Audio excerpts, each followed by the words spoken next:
Hello everyone, welcome back to the channel. Today's video is going to be reacting to bad parrot advice from TikTok, YouTube and Instagram. There's a lot of bad parrot advice floating around out there, so I thought it'd be a nice video to do to react to it. You can see my reactions live or on camera. You can see people's reactions as well, and maybe Scampy if he decides not to fly off. I am not going to be naming and showing this video. Everything is going to be quoted rather than showing the source, because the point of this video is to react to the advice and not to name and shame channels, because that's just going to create drama, which isn't really what I'm all about.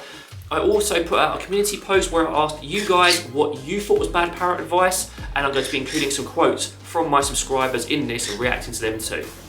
I'm not going to do anything in particular order, and some of the things I got repeated messages about and repeated things, so if yours is included but not included, if you get what I mean, it's just been rolled into one or paraphrased because there's a lot to go through. But anyway, let's get started. So let's start off with something light. This was from Zod, and this was a quote from Facebook. And Zod said that on Facebook, someone said that just feed your parrot whatever you're eating, whatever they want. There's absolutely no need for fancy pellets or any other food. They can just eat pizza or whatever they want. This is actually a piece of advice that someone gave. It wasn't actually from an influencer, but from a sort of well-respected member of a parrot community. And I find it very odd that they would actually advise this, to feed whatever you wanted to a parrot. You know, a lot of human food is not ideal for parrots. Anything with meat, anything really fatty, high sugar, etc. It's just no good, you know, and even fancy pellets can be bad, let's face it. So it's just silly. You don't want to be feeding your parrot human food. That is really bad advice. This is one I saw over on TikTok, and it's really stuck to me as something that's really, it's just annoyed me a little bit. This influencer was recommending that you use little plastic baggies, fill them with treats, and then that is a perfect foraging or training toy for your parrot.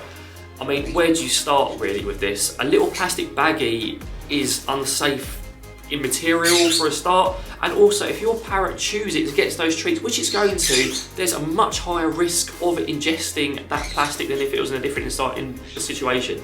It's just crazy, you know, and people are like praising it and getting really excited about it. Do not use little plastic baggies or anything like that to create foraging toys. There's so many natural things. You can use a piece of paper and fold it up, for goodness sake.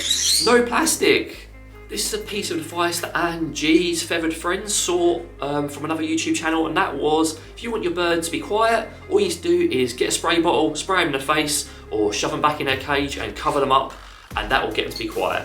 Now, this, again, really bad advice here. Spraying in the face of a bottle is something that people do to cats. It's really the best thing to do with them either. To a bird, all it's going to do is create fear of water, fear of being bathed. It's going to just create an aversive reaction to you. Putting birds back in a cage and covering them, you know, just to be quiet, it's just human convenience. It screams human convenience. What is the point? Just learn to train them, basically. It's really bad advice. Whoever gave that advice is clearly very old school or not the best when it comes to training, to put it very politely. Another subscriber, Camilla, spotted a very good one, and that was that someone said that small parrots need small cages and mirrors to be happy. That's all they need to be happy. I mean, you can guess on my channel that I'm not a big fan of small cages for small parrots. Just because you have a small parrot does not mean they need a small cage. They need a bigger cage, lots of space to enjoy. And we don't recommend mirrors in cages at all, because it leads to frustration, it leads to hormonal behaviour and all sorts of undesirable things. You know, and also it's kind of a cop-out. People tend to put mirrors in cages because they can't be bothered to interact with their bird all the time. Not everyone, sorry, because some of you may do it and you know, you may not be aware. So just that's not to attack everyone with that, with a blanket statement. But a lot of people put mirrors in cages because it's an easy way of keeping the bird entertained, it keeps them quiet, or not quiet in some cases, and they just not bother to interact with them. Just avoid mirrors in cages, they're not very good. I have a great one here from another subscriber, Celine, and Celine said she watched a video on harness training where a guy just grabbed his bird, popped him in the harness, started petting them, and then said, voila, that's all you need to do. Strangely enough, most harness training videos actually amount to this. It is literally a lot of people just popping normally a baby bird into a harness, give it a couple of treats, and then suddenly it cuts the end, they're like fully harness trained. It is involved, it is involved, it takes a lot of effort, people's going to stand to do that, and it takes a lot more than just that. When you have a baby bird, just as a caveat, That is the most popular method because baby birds are a lot more likely to accept the harness and be comfortable around it. So if you do pop them in the harness and you're not like restraining them or being horrible about it, and you constantly provide them reinforcement, that will work. For an older bird or a rescue, you've got a 1 in a million chance of that working. It is not the best advice. Me and Sophie want to do a proper harness training video, but because of what I just said, it is rather difficult to film. It takes a while. Scampy's probably our best candidate. He's quite happy putting his head in the harness, you know, and we're doing lots of descent work, but you know, it's just so much more involved in it. Let's have another piece of advice I spotted, which I found, I don't know, I'd like to say funny. It made me laugh, but in a really like ironic, sad way. This was, if you want your bird to bond with you quicker, pet them all over. Make sure you're petting them like you would a dog or a cat. Again, if you watch my channel, you know that this is the exact opposite of what I would advise for any sort of bonding, training or anything with your parrot. Petting your bird all over is not right. Do not do it, please guys. If you see it, you know, call it out in a polite way. Do not do it. Do not advise people to do it. You can't pet your bird like you would a dog or a cat. It's not the same. They're a completely different type of animal with completely different reactions and everything. You want to be petting your parrot around the head and the neck. You can have some contact on the side with conures like I would advise for cuddling and like, but if you're petting like this, I'm not going to get my bird out for this because I'm not going to encourage that. You're just encouraging hormonal behaviour, excessive bonding with you, which will lead to sort of frustration, they can't be around you, and all sorts of behavioural problems. It's not right. This is another piece of advice I see a lot, and that is little birds are easy. Yeah, just get a little bird, they're easy. There won't be any problems, they're quiet, they're easy, you can shove them in a corner, no worries. Little birds are not easy. There's like a kind of a trend right now. I think budgies and conures especially are popular again. You see all of these, oh, actually that's a separate point I'll do in a second actually, that's a new one. You see all these videos and stuff promoting them and saying, oh yeah, the green cheeks are so quiet, they're cuddly, no worries, you can do whatever man, they're really good. It's not true. Oh my goodness, large parrots are hard, small parrots are hard, medium parrots are hard. If you're prepared for that and you put the training and work in, you can have an easy bird or an easier bird if you do the training. But they're not just going to be, it's not like something you take out of a box, shove in a cage and it's just like pre-done, pre-trained and stuff. It doesn't work that way. Small birds are not easy.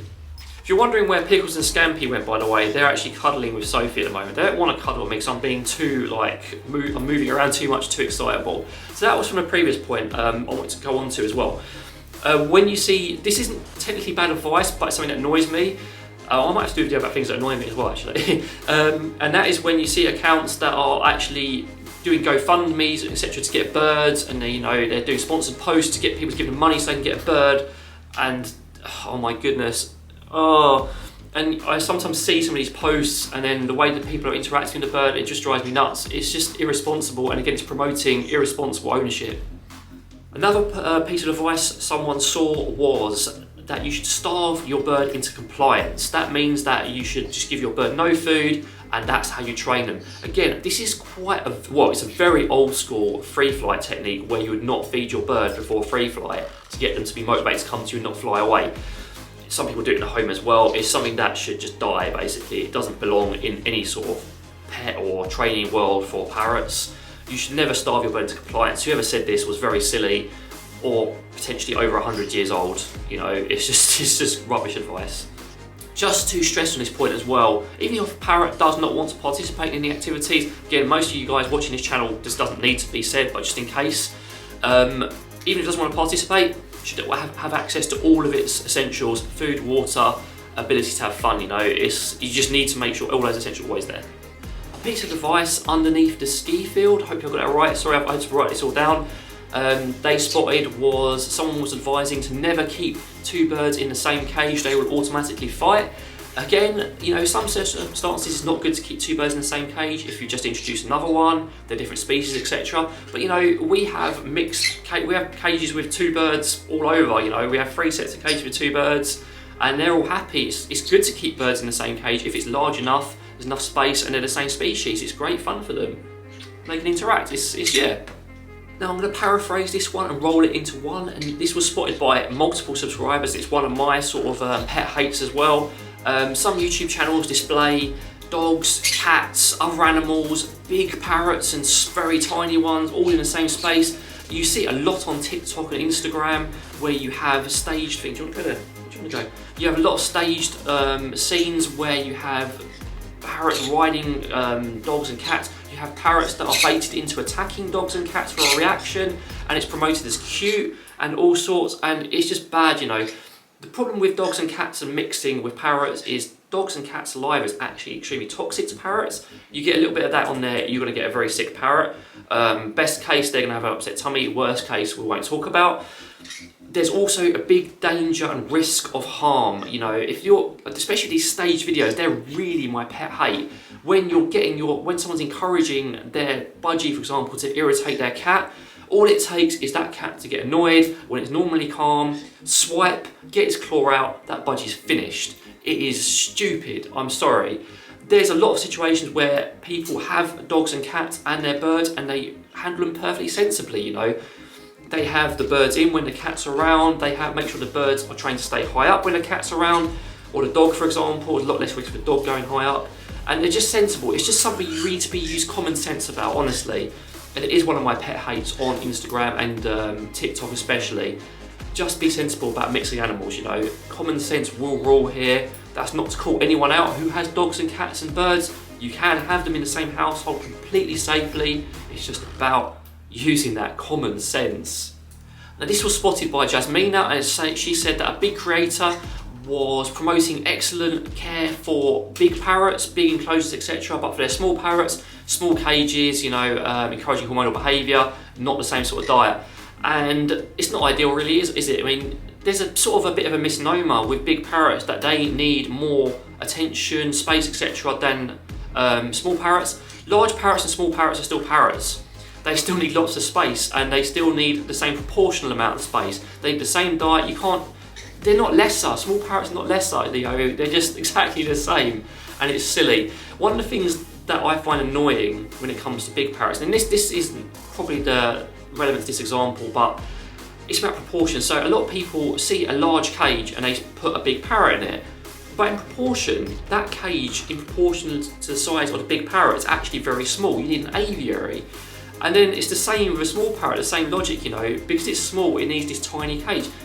The cage size should be adequate for the bird. You want to be amplifying it massively to make sure there's loads of space for them to enjoy, explore and have fun. Think of it as a bedroom, you know.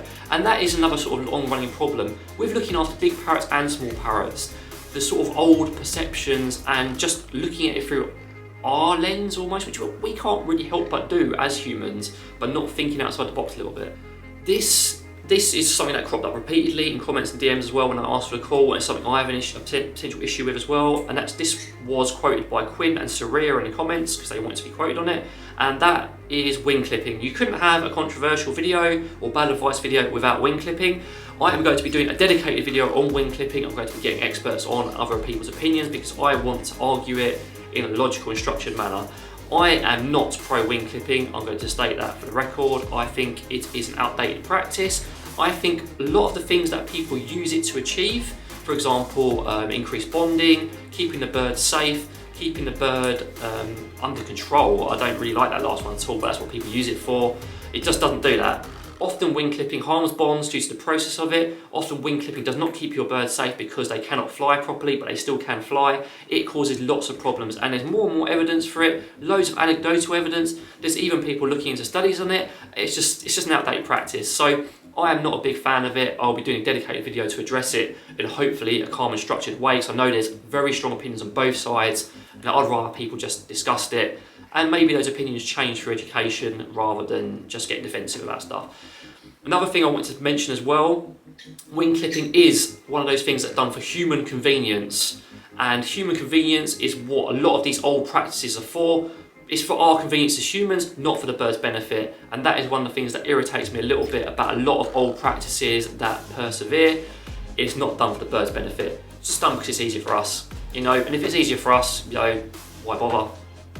Now this next one was from another subscriber, and it's from Black Dover, and this is kind of a repeat point, but I really like this quote and what they actually went into detail about what the person said, so I want to read it out. So the advice that Black Dover saw was you should keep your parrot alone. If you have more, they become like fish in an aquarium just to be watched. Now that doesn't seem like the best advice, obviously. You know, you can always interact with your parrots, even if you have a huge flock. There is there are things you can do to train and interact with them. It all depends on the amount of effort you're prepared to put in. You know, we don't advocate keeping parrots alone at all. They should always be in pairs if possible. We know that in some situations, you know, parrots will end up alone due to rescues. You know, if there's only one in the shop and you want to pick up that last one, you want to be alone there, you know, or there's an interim period, etc. There's loads of reasons why they end up alone, but it's not a good reason to keep them alone. You know what I mean? You know, you can keep them alone if the circumstances are there, but it's always better when they're kept together. Now, this one isn't strictly parrot related, but I saw it in a comment. And it actually is one of something I mentioned in a live stream recently. I saw it in a comment and someone said that the more followers or subscribers a parrot account has, the more like on point their advice is going to be, the more you can trust them because you know that loads of people are flocking to them. I mean, as a small YouTuber, I find that quite insulting as well. And just because someone has loads of followers does not mean that their advice is good, especially on Instagram and TikTok. On Instagram and TikTok, all it will take is one silly video of a parrot riding a cat to go viral and that person suddenly an expert. Doesn't work that way. You cannot always rely on a subscribe account or view account or whatever to know if a person really knows what they're talking about. You should always look into them, watch more of their content, make your own mind up. It's not good advice. Now this one is another one that I personally find irritating, and I think it was Zod that spotted it as well. They saw that someone said, breeding small birds is fun, easy, and everyone should do it. You know, it shows your love for your small bird if you breed them. How irresponsible is that to give as advice? You know, I don't know who said that, Zod, but it's silly. You know it's silly, you said so yourself. You know, it's not a show of love to irresponsibly breed birds, you know. It should be avoided. If you're a responsible breeder, that's fine, you know, if it's for conservation, etc, etc, you know, a very rare small bird. But a lot of people just, for example, get budgies, they think, yeah, I'm gonna make some extra money out of this, you know, I'm gonna breed them, I'm gonna sell them. And they haven't got a clue, and these budgies end up in awful situations. They just end up, you know, I don't need to go into the rest of it. It's really silly advice.